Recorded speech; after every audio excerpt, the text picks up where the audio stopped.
ধরে যে ছবিগুলো দেখছি মেইনস্ট্রিম মিডিয়া এবং সোশ্যাল মিডিয়া, তার বাইরেও আমাদের এখানে আত্মীয় স্বজন তো ভর্তি, ওখানে বুম নামাও না, বুমগুলো নামাও না। এবং ঠাকুরের জন্মস্থান ওরাকান্দি, সেখানেই প্রথম বারুণী মেলা শুরু হয়, তারপরে এটা আমাদের ঠাকুর বাড়িতে আসে। 1907-8 সালে প্রভু হরিচাঁদ ঠাকুর, প্রভু গুরুচাঁদ ঠাকুর তারা মতুয়া সমাজ সৃষ্টি করেছিলেন ইসলামীকরণের হাত থেকে মতুয়াদেরকে বাঁচানোর জন্য। ধর্ম পরিবর্তন হয়েছে, কিন্তু উনি ধর্মের বাইরে গিয়েও শিক্ষা এবং স্বাস্থ্যে তিনি ব্যাপক কাজ করেছেন।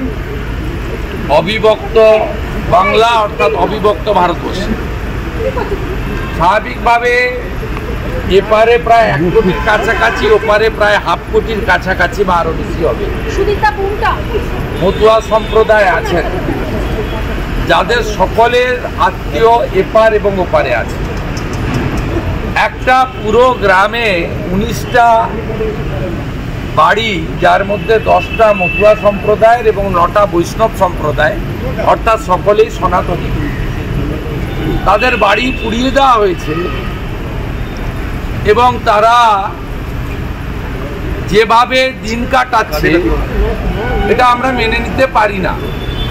আমি ডেপুটি হাই কমিশনারকে প্রথম বলেছি যে দেখুন, দেশের আভ্যন্তরীণ নিরাপত্তা আপনাদের, আমরা হস্তক্ষেপ করতে আসিনি, আমরা এমএলএ, আমরা আইনটা জানি, কিন্তু আমাদের সঙ্গে বাংলাদেশের সনাতনীদের এবং মতুয়াদের দুটো সম্পর্ক আছে।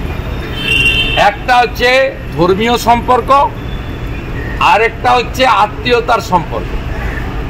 আমার আত্মীয় তিনি যে প্রান্তেই থাকুন না কেন, তার বাড়ি যদি পুড়িয়ে দেওয়া হয়, তিনি যদি আশ্রয়হীন হন, আক্রান্ত হন, আমি আত্মীয় হিসেবে ওটা অন্য দেশ, এটা অন্য দেশ চুপ করে থাকতে পারি না।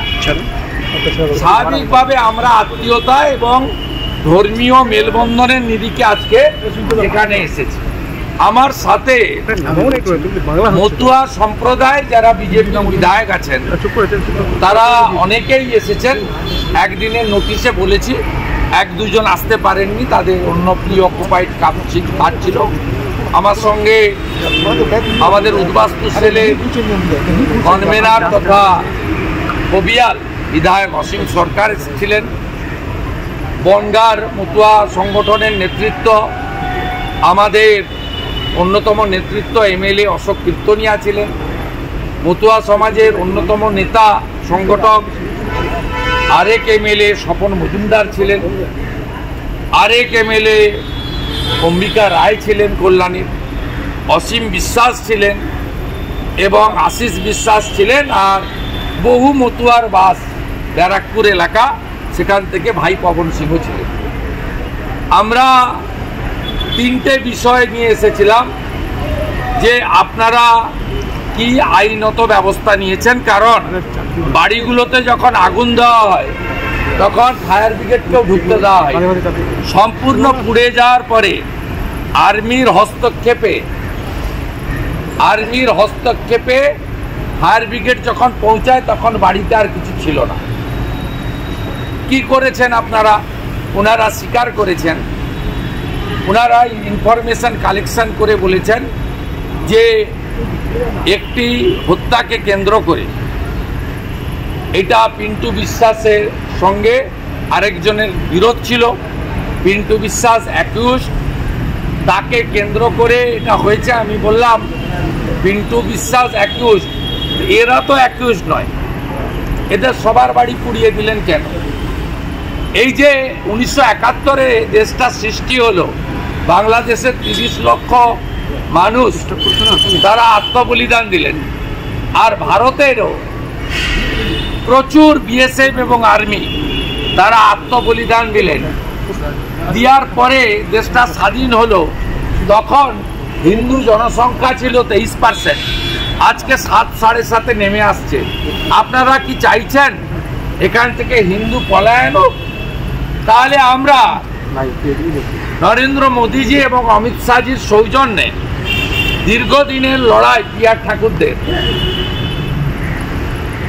আজকে 14 সালের ডিসেম্বর পর্যন্ত 31 ডিসেম্বর পর্যন্ত যারা ধর্মীয় উৎপীড়নের কারণে এসেছেন তাদের সহনাগরিকত্বের মর্যাদা দিচ্ছে। যেমন পয়েলগাঁয়ে যাকে খুন করা হলো হিন্দু বলে বিটান অধিকারী, তার স্ত্রীও পেয়ে গেলেন।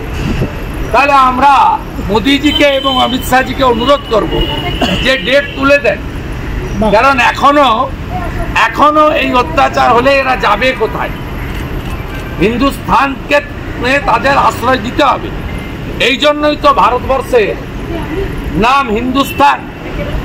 আমরা এগুলো বলবো বাধ্য, এগুলো আমরা বললাম। ওনারা বললেন 7 জন অ্যারেস্ট হয়েছে এবং আমাদের বিশ্বাস কালকে মেলে আমরা অ্যাপয়েন্টমেন্ট চাই। পরে সাবজেক্ট জানতে চাওয়া হয়, সাবজেক্ট বলি। যাই হোক, আমাদের অনুরোধে হোক বা আপনাদের ভাষায় চাপে হোক, 7 জন অ্যারেস্ট হয়েছে।